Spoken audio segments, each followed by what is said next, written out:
Hello friends, राजा yes academy में आपका स्वागत है। आज मैं विश्व की प्रमुख चट्टानों से संबंधित कुछ ऐसे प्रश्न के बारे में बताने जा रहा हूं जो कि रेलवे, बैंकिंग, एसएससी के साथ साथ सभी राज्य विशेष परीक्षा तथा सभी राज्य स्तरीय परीक्षाओं में पूछे जाने वाला महत्वपूर्ण प्रश्न है। अगर आप मेरे चैनल पर नए हैं तो सब्सक्राइब कर लें और बेल आइकन दबा दें ताकि सभी नोटिफिकेशन आपको मिलता रहे। तो चलिए, आज का पहला प्रश्न है, सबसे प्राचीन चट्टान कौन है। प्राचीन मतलब होता है पुराना, तो सबसे प्राचीन मतलब सबसे पुराना चट्टान कौन है। तो इसका सही आंसर हो जाएगा आग्नेय चट्टान। तो सबसे प्राचीन चट्टान जो है वो आग्नेय चट्टान है।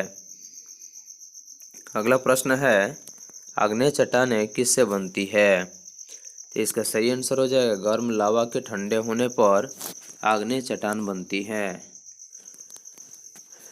अगला प्रश्न है, मूह स्केल से किसका मापन किया जाता है। तो मूह स्केल का उपयोग चट्टानों की कठोरता मापने के लिए किया जाता है, इसलिए मूह स्केल का जो पैमाना मापक हो जो होता है वह चट्टानों की कठोरता होता है। तो मूह स्केल से चट्टानों की कठोरता का माप किया जाता है। अगला प्रश्न है, पृथ्वी पर लगभग कितने प्रकार के खनिज पाए जाते हैं। तो पृथ्वी पर लगभग कितने प्रकार के खनिज पाए जाते हैं। इसका सही आंसर हो जाएगा 2000। तो पृथ्वी पर लगभग 2000 प्रकार के खनिज पाए जाते हैं। अगला प्रश्न है, जिन खनिजों से चट्टानों की रचना होती है उनकी संख्या क्या है। तो जितने चट्टानों की संख्या यानी कि रचना होती है जिन खनिजों से, उनकी संख्या क्या है। तो 20 है। इसका सही आंसर क्या हो जाएगा 20। तो 20 खनिजों से चट्टानों की रचना होती है। अगला प्रश्न है, जानवरों, वनस्पतियों व सूक्ष्म जीवों के अवशेष किस प्रकार के चट्टान में पाए जाते हैं। तो जानवर, वनस्पति व सूक्ष्म जीवों के मरे हुए शरीर का जो अवशेष भाग प्राप्त होता है वह किस प्रकार के चट्टान में पाया जाता है। इसका सही आंसर हो जाएगा अवसादी चट्टान में। अगला प्रश्न है, भूपृष्ठ का कितना भाग अवसादी चट्टान से ढका है। तो भू मतलब भूमि और पृष्ठ यानी कि भूमि के पृष्ठ का कितना भाग यानी कितने प्रतिशत भूमि जो है वह अवसादी चट्टानों से ढका है। इसका सही आंसर हो जाएगा 75%। तो 75% भूपृष्ठ का भाग है जो कि अवसादी चट्टानों से ढका है। अगला प्रश्न है, भूपृष्ठ पर अवसादी शैलियों का योगदान कितना है। यानी कि भूमि की बनावट में भूपृष्ठ पर अवसादी शैलों का योगदान कितना है। तो इसका सही आंसर हो जाएगा 10%। तो भूमि की बनावट में 10% अवसादी शैलों का योगदान है। अगला प्रश्न है, कोयला किन चट्टानों में पाया जाता है। इसका सही आंसर हो जाएगा परतदार चट्टानों में। तो कोयला जो है वो परतदार चट्टानों में ही पाया जाता है। अगला प्रश्न है, खनिज तेल किन चट्टानों में पाया जाता है। इसका सही आंसर हो जाएगा प्राचीन स्तरित। प्राचीन स्तरित एक ऐसा खनिज तेल है जो कि चट्टानों में ही पाया जाता है। अगला प्रश्न है, बेसाल्ट के रूपांतरण से किस चट्टान का निर्माण होता है। तो इसका सही आंसर हो जाएगा एम्फीबोलाइट। तो बेसाल्ट के रूपांतरण के एम्फीबोलाइट चट्टान का निर्माण होता है।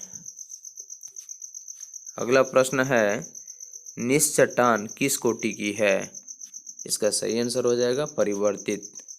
तो निस चट्टान जो है वह परिवर्तित कोटि यानी कि श्रेणी की है।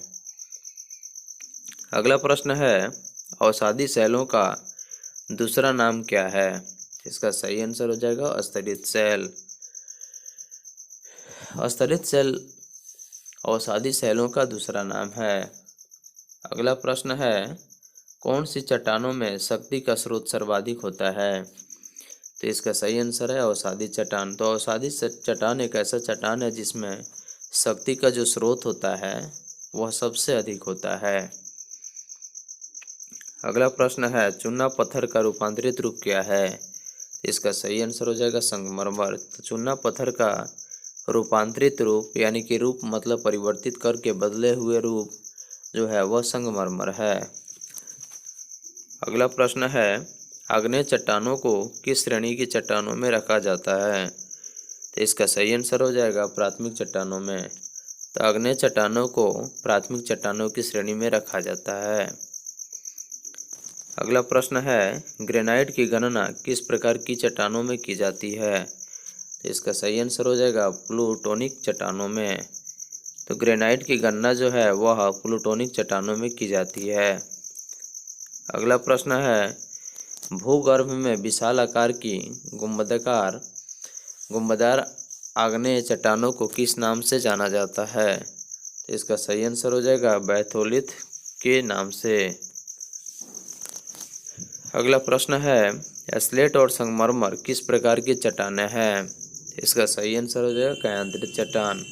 तो स्लेट और संगमरमर जो है वह कायांतरित चट्टान है। अगला प्रश्न है, बलुआ पत्थर किस में परिवर्तित होता है? तो इसका सही आंसर हो जाएगा क्वार्टजाइट में। तो बलुआ पत्थर जो है वह क्वार्टजाइट में परिवर्तित होता है, यानी कि बदल जाता है। अगला प्रश्न है, आग्नेय सेल क्या कहलाते हैं? तो इसका सही आंसर हो जाएगा मौलिक सेल। तो आग्नेय सेल जो है वह मौलिक सेल कहलाता है।